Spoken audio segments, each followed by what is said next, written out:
Welcome back inside the Locked On Fantasy Hockey Podcast Lab. Thank you so much for being here for Wednesday's episode, one in which we are taking a look at the top 100 fantasy keeper targets upcoming, a list just released by NHL.com. And you know we have to take a look at this Nazem Kadri signing. Lots to get to, and let's get right into it. Thank you for being here. You're Locked On Fantasy Hockey, your daily podcast on fantasy hockey. Part of the Locked On Podcast Network, your team every day.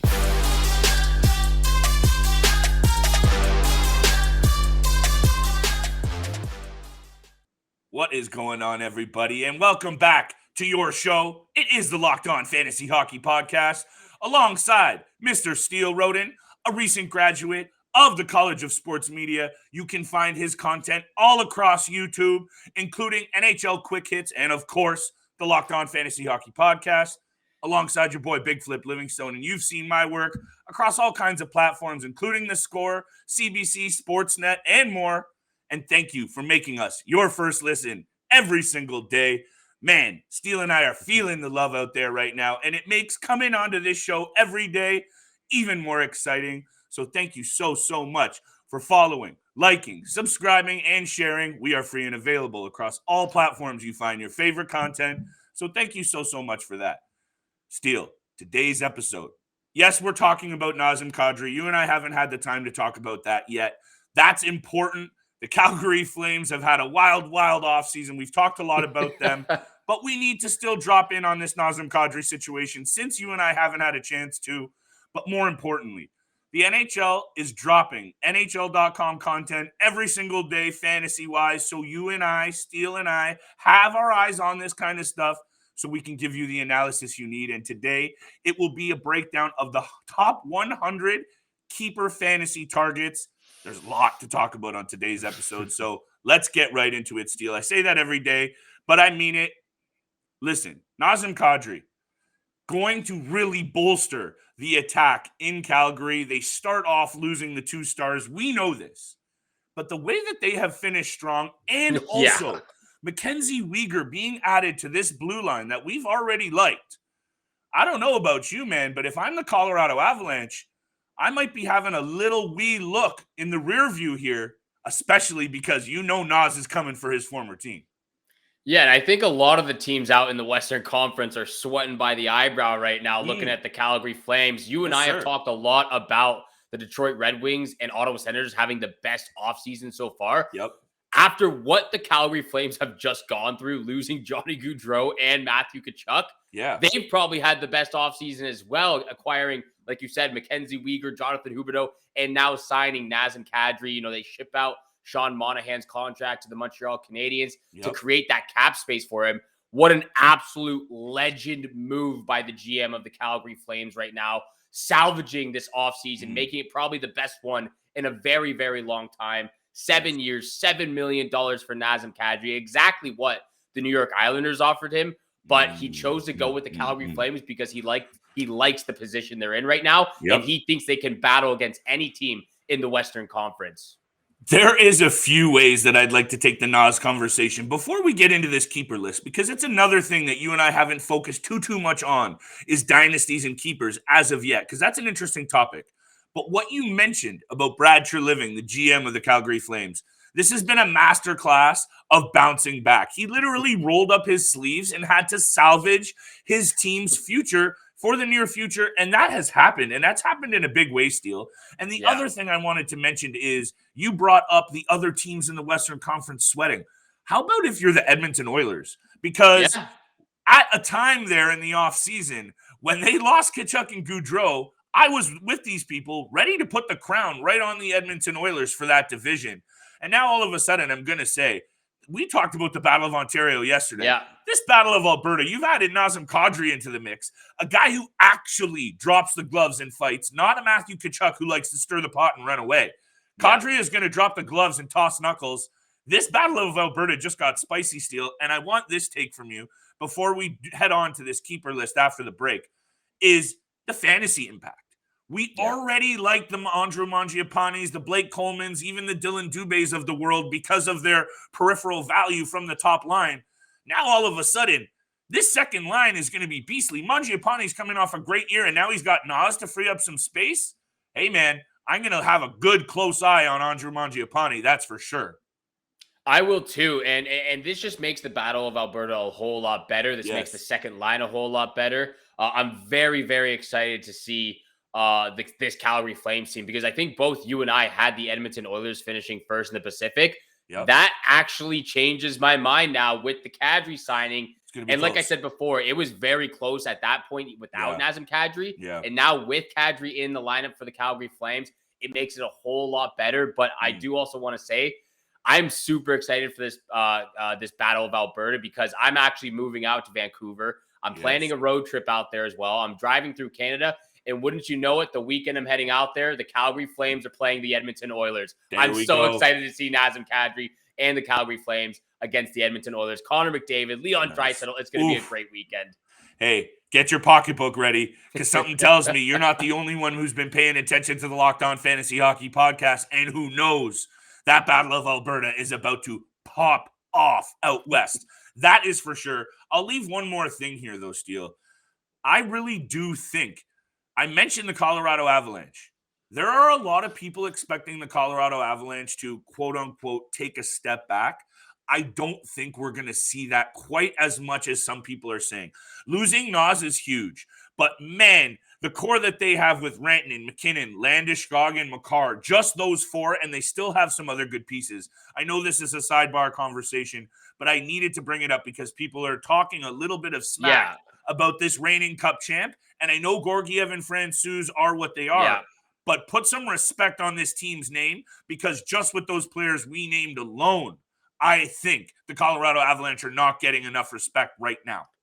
Yeah, that's exactly what I was going to say. Besides, Darcy Kemper and Nazem Kadri, the two guys they weren't able to re-sign this offseason, they've pretty much brought back exactly the same team from the Stanley Cup champion run they just had. And now you have Pavel Francouz and Alexander Georgiev, who you and I have talked a lot about, that they can battle for that starting position.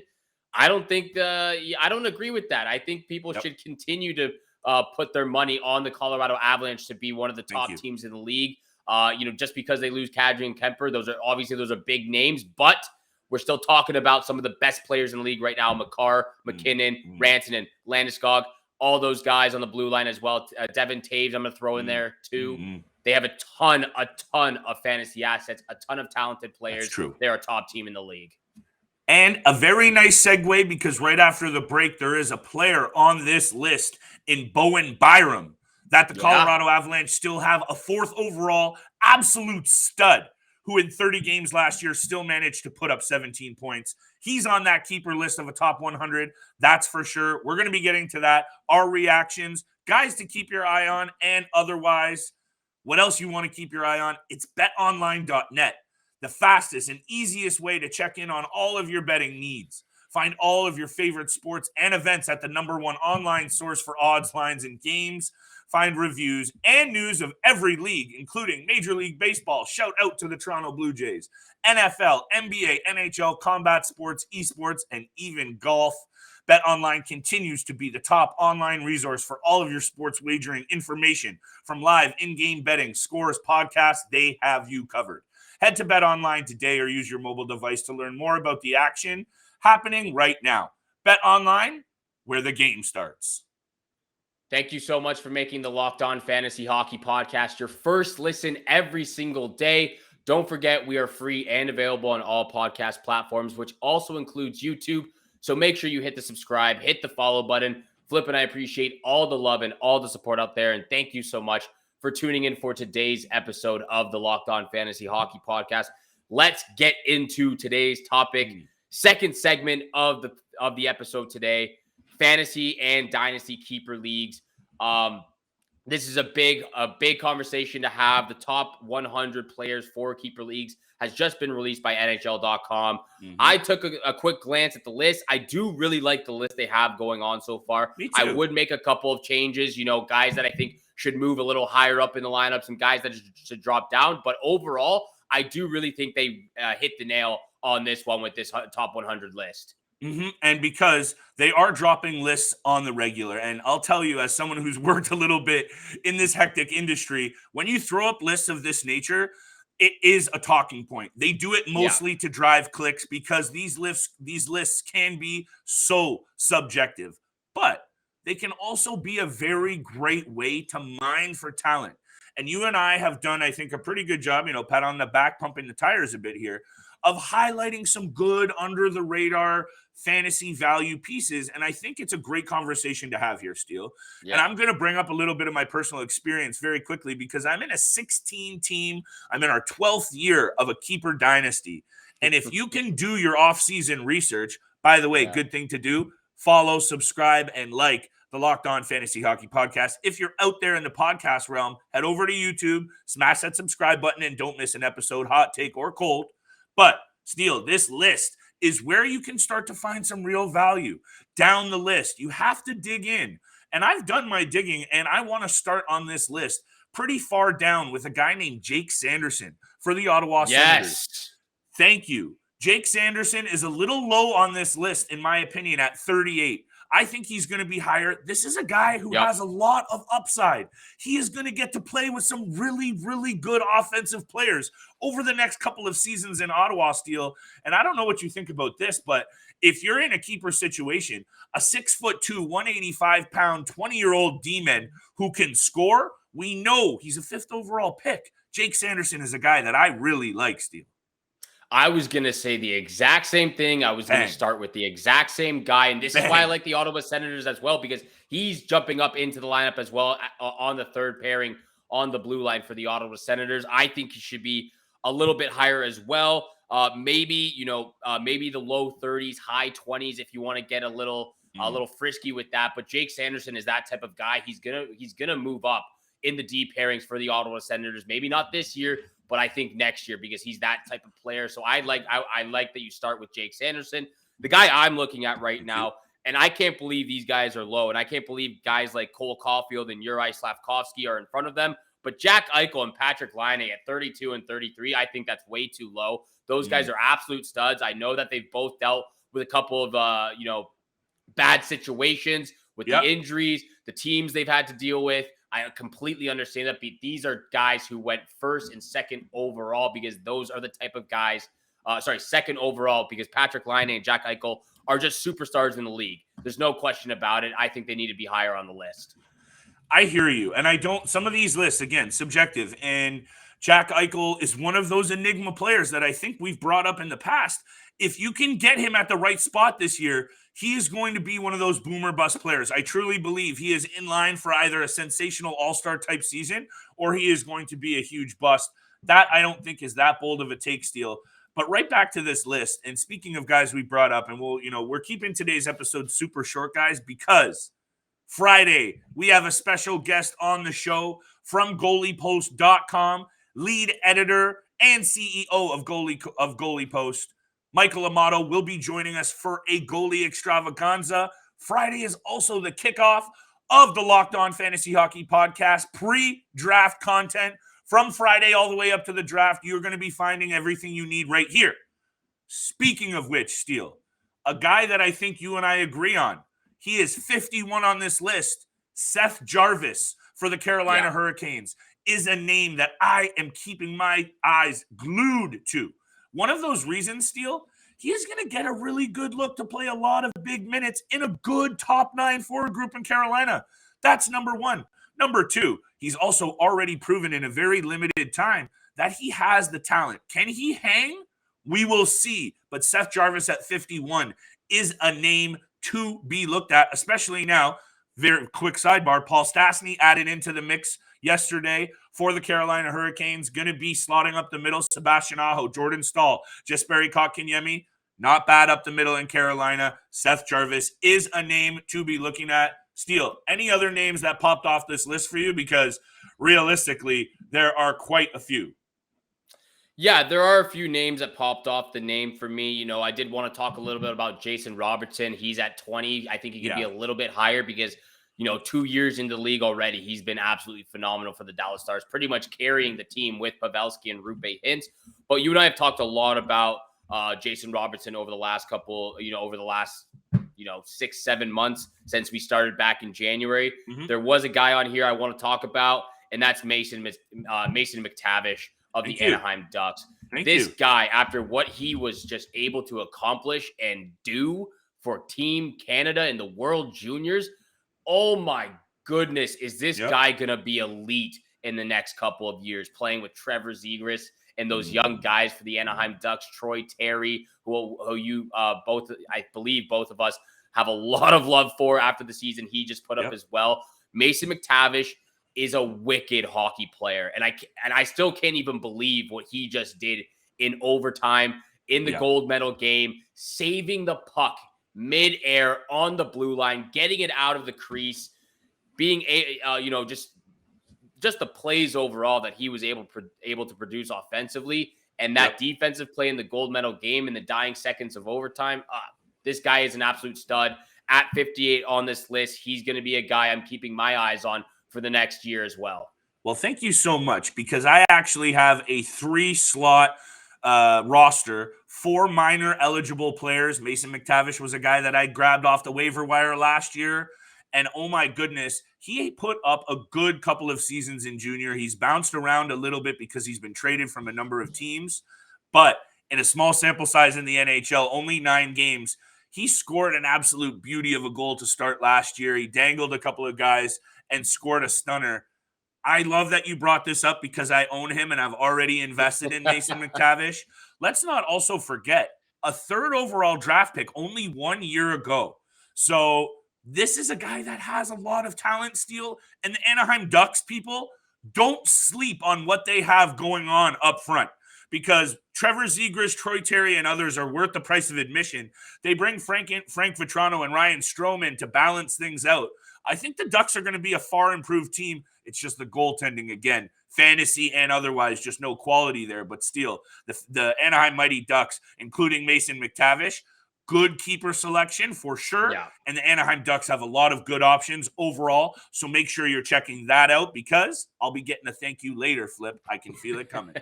I was also going to say we could throw Jamie Drysdale because he's on this list as well. He's going to be great for the Ducks on the blue line for the next, especially maybe not this upcoming season, but many, many years to come. Jamie Drysdale, another Anaheim Ducks name to look out for. Where was he on this list? Holy, I didn't even see it.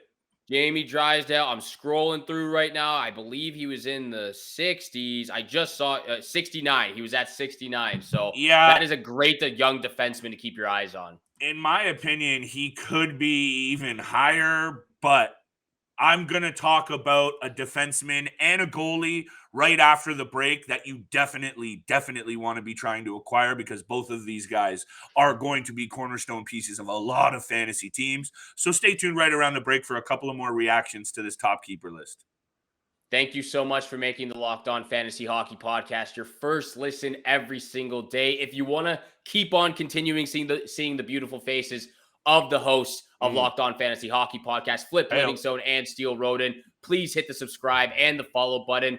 Flip and I appreciate all the love and support out there, and thank you so much for tuning in for today's episode of the Locked On Fantasy Hockey Podcast. And Flip, I'll throw it right back over to you for the defenseman and goalie you want to talk about. Hit me. And they're right up there as a couple of the top options on this fantasy keeper list. Number 1, Steele, is the D-men. And I think what we talked about yesterday when we talked about the Atlantic Division, one of the key points about if you're looking at the Atlantic Division in terms of how it's going to shake out in the standings is how good some of those teams got over the offseason. We said that. And a team like the Buffalo Sabres, who I think has really been making good strides year after year in player development, has a piece in Owen Power that I think with some of the forwards that they have developing, we've talked a lot about Krebs, Tuck, Thompson, they have guys like Skinner and others. I think Power is in for a huge year of racking up assists, secondary assists, power play points, because I think the Buffalo Sabres are going to be involved in a lot of high-scoring games. They're going to be playing that kind of run-and-gun style because of how shaky the defense is. But Owen Power, my friend, this is one of those guys that if you can get a hold of him, I'm holding him for a number. He is a keeper. He is staying on my team. Yeah. That's Owen Power. That's where I'm looking. And the second guy, Steele, and I'll throw it right back over to you for your thought on this. Jake Oettinger is number 18 on this list. I love me some Jake Oettinger. He is definitely.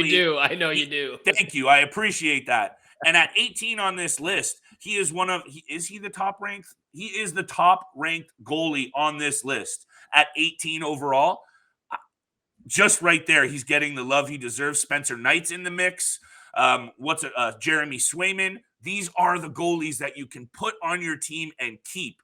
But Jake Oettinger, my friend, other than what I think the restrictions are with this Dallas Stars team, Jake Oettinger is definitely a top goaltending target, keeper or otherwise. Yeah, overall, all around, Jake Oettinger is a goalie that you have to target as well, especially if it gets into, the third or fourth round, because that's where I think people are going to start snagging him at. Obviously, there's a couple of goalies you might take in the first or second. I choose to wait till the third or fourth round till I pick my first goaltender in my fantasy drafts. But for a keeper league, Jake Oettinger is one of those guys. Yeah. Yes. And I'll say this. We'll leave it at this with Oettinger. First round draft pick. This is now his first official season as the number one starter in Dallas. There is no question about it this year. Maybe people closer to the Stars knew that Oettinger was going to be the guy in the past couple of years, but it's officially his cage now. And I think you're going to see a beast mode season. 30 wins, 15 losses, 914 save percentage last season, and a 253 goals against average. I think you're going to see improvements across the board on all of those numbers next season for Jake Oettinger, a guy who you definitely, fantasy keeper or otherwise, need to have your eye on, Steele. And I don't know if you have any other players, but I think there's one other guy that I want to talk about before we close this up, if you're okay with that.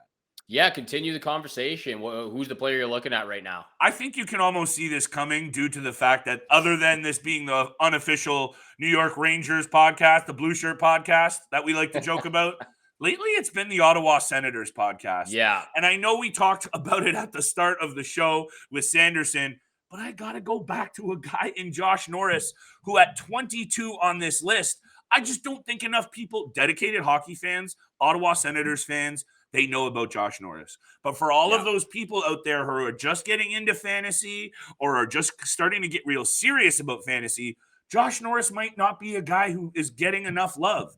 And oh my goodness, should he ever? And I know that we've brought it up a number of times already this offseason, Steele, but just by association and what he gets to play with up front, Josh Norris is definitely a top keeper target, in my opinion. Yeah, I believe so too. And the two guys I think that he should be in front of who are in the top 21 right now is the one guy actually in front of him, Elias Pettersson. I think Josh Norris should be in front of him as one of your targets before Pettersson, as well as Tim Stützle. I don't think Tim Stützle is quite there right yet. Stützle was too high on this list. Yeah, he's number 15th. He's top 15 on this list. He is 15th on this list. I think that's way too high for him. I'd put him back at maybe the 30 mark. I just think 15 is a little too high. I haven't seen enough out of him. I know he can score goals. I know he can pass the puck, but I just haven't seen enough out of him to be one of those guys I would keep on my fantasy team. But that's my opinion. I'm not a fan of his. He is a great hockey player, but I wouldn't want him on my fantasy team as a keeper league as of right now. I think, like you said, Josh Norris should be ahead of a couple of those guys in the top 20. Josh Norris, 35 goals at 22 years of age in the NHL last season. In only 66 games, I believe he had a busted hand or some sort of a hand or arm injury that kept him out for a month and change. 35 goals in 66 games at 22 years old. If you don't have your eyes wide open on this kid, you're sleeping. And there is so much to love about the Ottawa Senators. So load up on them in the next few weeks. Load up on the Locked On Fantasy Hockey Podcast. Don't forget, Goaltender Extravaganza, Friday's episode. Special guest Michael Amato from Goalie Post going to be joining Steele and I to break down a bunch of goaltending targets. I might ask him about Jake Oettinger, see if he thinks I'm off the mark.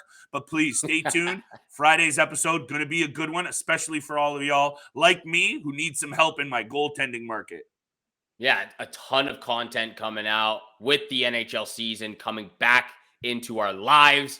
2023 season. Let's go. Hockey's back, baby. Thank you so much for making the Locked On Fantasy Hockey Podcast your first listen every single day. But for your second listen, you have to go check out the Locked On NHL podcast. Locked On experts give you a daily 30-minute podcast on all things NHL all year long. Stay up to date on everything in the hockey world. Locked On NHL, your daily 30-minute NHL podcast. It's free and available wherever you get your podcasts, just like this one right here. So I'm going to say this once again. Hit the subscribe, hit the follow button. Flip and I appreciate all the love and support out there. And once you do follow us, you'll get all the latest episodes of the Locked On Fantasy Hockey Podcast, 7 o'clock in the morning Eastern Time, Monday through Friday. We'll be back to 21 episodes per month starting in September. Thank you so much for tuning in for today's episode with Flip and I. Have a great day. Good luck with all your bets out there. And we shall see you back here again tomorrow. Peace.